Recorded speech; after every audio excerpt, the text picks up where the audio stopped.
In January this year, Sweden experienced more than one bomb explosion per day, a result of surging gang violence. Gang violence in a country previously seen as a utopia for the rest of the world, but not anymore. Sweden now has the highest rate of organized crime killings in Europe. The more worrying part of that statistic is who carries out these crimes. Let me bring your attention to these two graphs. The graph on the left shows the percentage share of both immigrants and native Swedes in Sweden, and the right one shows the percentage share of these groups' representation in the crime rates. As you can see, immigrants and the children of immigrants as well as unregistered immigrants commit a much larger share of the crime than native Swedes do. But that's not all. Danish Justice Minister Peter Hummelgaard actually called out Sweden on something even more worrying. Quote, "Child soldiers are being recruited by gangs to attack each other." Yes, you heard that right. It sounds like a sick joke, but he's right. Look at this graph of the share of gun crime in different age groups. The 15 to 20-year-olds represent a larger and larger share of the crimes. This is happening because the younger you are, the milder your sentence will be in Sweden. So, the gangs take advantage of the youth to carry out the most brutal crimes. And once you start doing these crimes from such an early age, it will quickly become an evil cycle that will be almost impossible to break out of. These kids get drawn into this shadow world so easily because of where they live. In Sweden, there's an increasing number of suburbs that are officially classified as especially vulnerable areas, where segregation is rampant and it's bordering on impossible for the police to operate. All of this has happened over the course of just a decade, by the way, and it all started with Fredrik Reinfeldt's statement in 2014, quote, "Show patience and open your hearts,"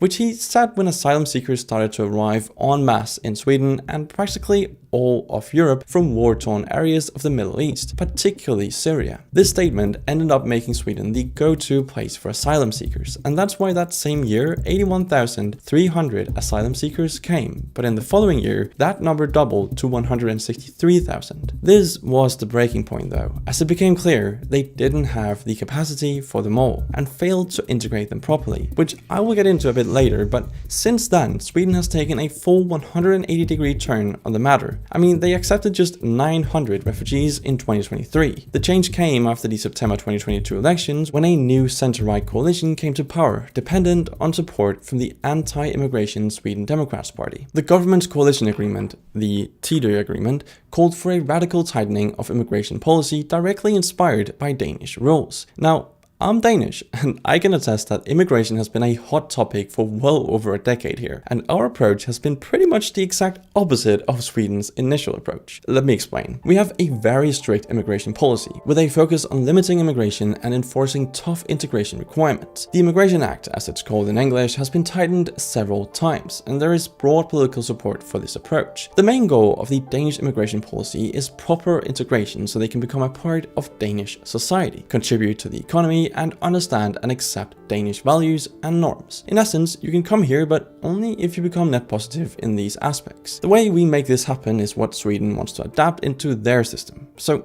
here's the Danish immigration playbook. We have a law that I mentioned earlier called the Immigration Act in English, or Udlændingeloven in Danish. It covers different types of immigrants, but let's focus on the asylum seekers as that's what's important to this story. So if you want asylum here, you first need to get here, as you can't seek asylum if you're not physically in Denmark, and that's already a pretty tough ask. Then once here, you register with the police or the immigration center.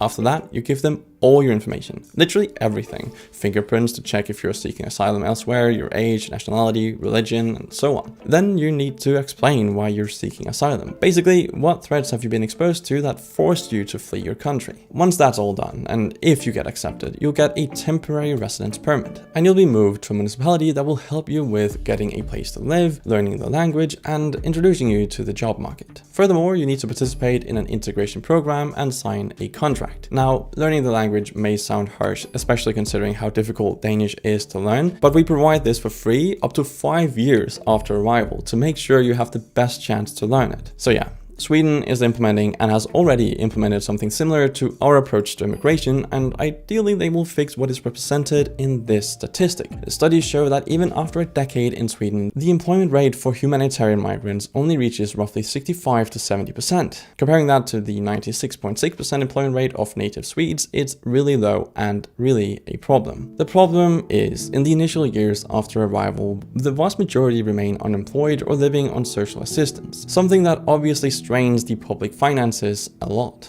In fact, the estimated cost of refugee reception in 2016, covering housing, welfare, education, etc., was an eye-watering $6 billion, or about 1.35% of the GDP, where housing became an especially acute problem. See, Sweden has not built enough housing for decades, resulting in chronic shortages of affordable homes. The migrant influx amplified this crisis, as municipalities struggled to find accommodation for refugees on top of existing demand. By 2020, 70% of Swedish local authorities reported a housing shortage, and the average waiting time for a rental apartment was, get this, 9 years. In major cities like Stockholm, queues for rent-controlled flats routinely stretch over a decade. This dysfunctional housing market not only caused misery for newcomers and natives alike, it even toppled a government. Yes, in June 2021, Social Democrat Prime Minister Stefan Löfven lost a no-confidence vote triggered by a dispute over easing rent controls, a reform aimed at spurring construction. But the lack of housing is only part of the issue here that really occurred, because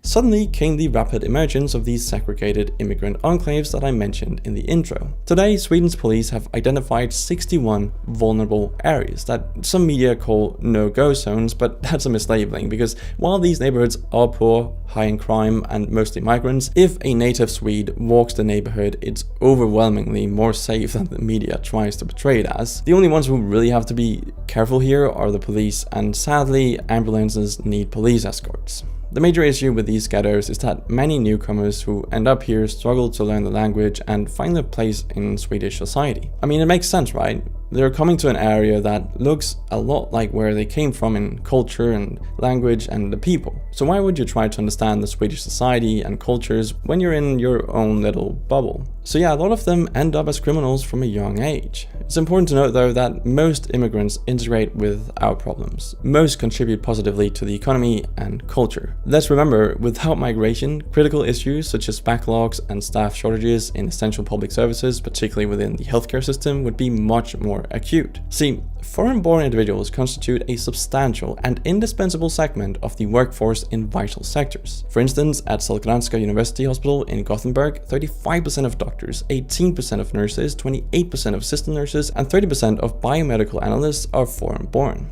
In the Stockholm region, 34% of medical doctors are foreign-born, with the most significant increase since 2015 originating from non-European countries. Nationally, nearly 30% of workers in elderly care are foreign-born, with a considerable number having a refugee background. Beyond healthcare, foreign-born individuals also make up significant percentages of other essential workers, including 60% of all cleaners, 51% of bus and tram drivers, 49% of taxi drivers, 68% of maids and nannies, and 42% of restaurant and kitchen assistants. So yeah, Sweden took the risk and really did open their hearts to immigrants, but it's become increasingly clear in the past years that they need to be selective. A society can't function if hundreds of thousands come and don't sustain themselves. You can have an open heart, and you can show kindness, but you can't help everyone, and unfortunately some will take advantage of your kindness. But that's it. I just quickly want to mention that my Map Studio store, where I sell these maps, this is of New York City by the way, is live, and you can get 20% off using the code OBF at checkout, and there's free worldwide shipping as well. These are really high premium quality posters, archival quality basically, which means